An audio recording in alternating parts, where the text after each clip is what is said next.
When you take the head coach job at a school starting in football program, you know there's likely going to be some growing pains. But as we found out in our inside story, it only took 3 years for Midlothian Heritage to go from launching a program to cementing itself as a 4A power. It's a scoreboard operator's nightmare. An offense last year that produced 45 points and over 500 yards per game. And I'm not talking about Allen or DeSoto. It's third-year program, Midlothian Heritage, that put up those numbers a season ago. And this year, they're at it again.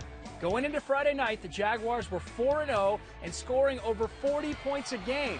Well, offensively, what we try to do is get them in position to make plays. And we have a lot of guys with a lot of different skill sets. And, when we're sitting there, we're just going to find different ways we can take advantage of those skill sets. We love when the stands are packed. So when we see that, it's time to get it on. It's time to turn it on, give them a show. So we're going to try our best to do that every single game. Now, one might think coming to a school that lacks tradition and history might be something that a coach would shy away from.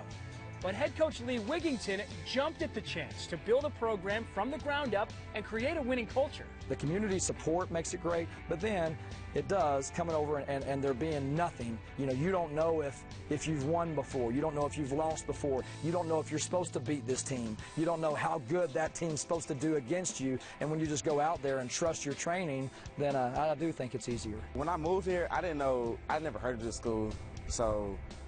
But when like a couple weeks into two-a-days, I know it was gonna be a good season because how they pushed us, how they worked us every day. Now that Wigington has the foundation set, it's on to step 2, becoming elite.